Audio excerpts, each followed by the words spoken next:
एक और जहां भारतीय जनता पार्टी भजनलाल सरकार का 1 वर्ष पूर्ण होने पर जश्न मना रही है, तो वहीं दूसरी ओर कांग्रेस की ओर से प्रेस वार्ता आयोजित कर भजनलाल सरकार के 1 वर्ष को विफल करार दिया गया। राजस्थान की भाजपा सरकार के 1 वर्ष के कार्यकाल की विफलताओं पर प्रदेश कांग्रेस द्वारा नियुक्त प्रभारी पूर्व मंत्री गोविंद राम मेघवाल और प्रभारी संगठन रामविलास चौधरी ने प्रेस वार्ता आयोजित की, जिसमें पूर्व मंत्री गोविंद राम मेघवाल ने कहा कि भजनलाल सरकार का 1 वर्ष पूरी तरह से असफल रहा है।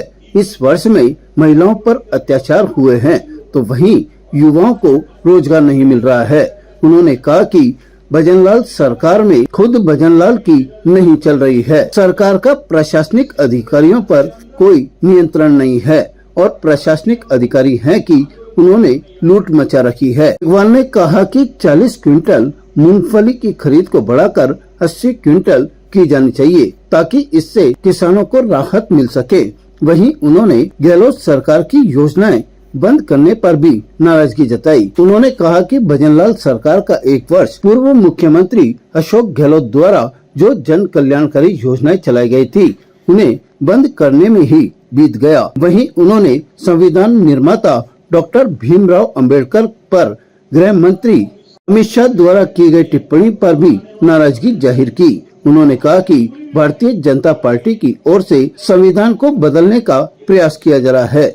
वहीं उन्होंने राहुल गांधी पर दर्ज किए गए झूठे मुकदमे को लेकर भी विरोध जताया। राजस्थान में जो सरकार चल रही है वो 1 साल में पूर्ण रूप से असफल है।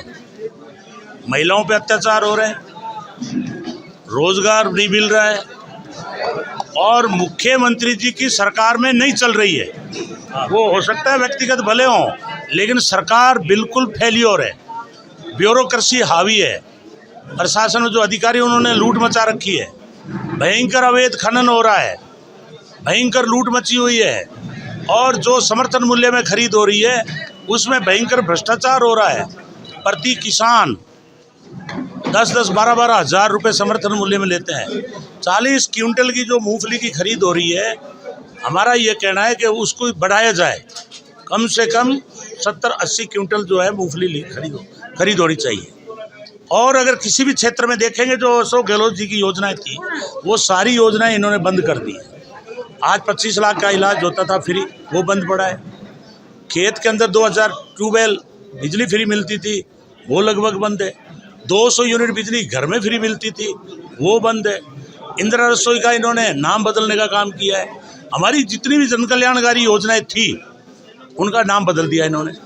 दूसरी तरफ जो केंद्र सरकार है, वहाँ आज जो अमित शाह जी ने बार बार ये कहा कि अंबेडकर एक फैशन चल रहा है, और उसको लेकर उन्होंने जो टिप्पणी की कि उसकी बजाय तो आप भगवान का राम का नाम लो तो आप स्वर्ग में जाओगे। मैं कहना चाहता हूँ अमित शाह जी, स्वर्ग का रास्ता आप जानते हो, आप चले जाओ। हमारे लिए तो ये संविधान के तहत अभी जो हम चल रहे हैं ये हमारे लिए स्वर्ग है। पढ़ने का हमें अधिकार है, बोलने का हमें अधिकार है, और आप लोग जो ये संविधान ख़त्म करना की साजिश कर रहे हो, कांग्रेस पार्टी इसको स्वीकार नहीं करेगी। और मैं ये भी कहना चाहता हूँ कि राहुल गांधी, जिनके घर में 2-2 शहादत हुई, आज उनके ऊपर आप एक झूठे मुकदमे कर रहे हो। करीब 25-30 मुकदमे झूठे कर दिए हैं। हम आने वाले समय में अगर राहुल गांधी जी की तरफ आपने अंगुली भी उठाई, हम जेलें भर देंगे।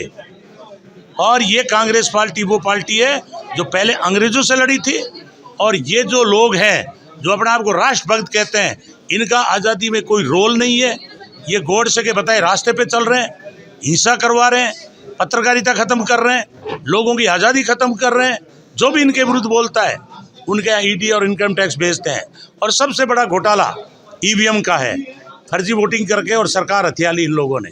और जो आज अड्डानी इनके जो राइट साइड में बैठता है बगल के अंदर, वो अमेरिका का मुलजिम है, उसको अमेरिका भेजा जाए। 2000 करोड़ रुपए की रिश्वत के मामले में वो मुलजिम है। इसलिए पूरे भारत के अंदर जो कांग्रेस पार्टी वो आंदोलन कर रही है, और राजस्थान के अंदर हमारे प्रदेश नेतृत्व के आधार पर कल भी अमित शाह जी के पुतले जलाए जिला मुख्यालयों पर, और आगे भी हम लोग आंदोलन करने को तैयार हैं। इस अवसर पर सह प्रभारी रूबी खान, पूर्व मंत्री नसीम अख्तर, अजमेर डेयरी के अध्यक्ष रामचंद्र चौधरी, निवर्तमान शहर कांग्रेस के अध्यक्ष विजय जैन, पीसीसी सदस्य महेंद्र सिंह रलावता, निवर्तमान देहात अध्यक्ष भूपेंद्र राठौड़ सहित कई नेता और कार्यकर्ता मौजूद रहे। ताजा खबरों के लिए देखते रहें सरेराह न्यूज। अपना फोन उठाएं और सब्सक्राइब करना ना भूलें।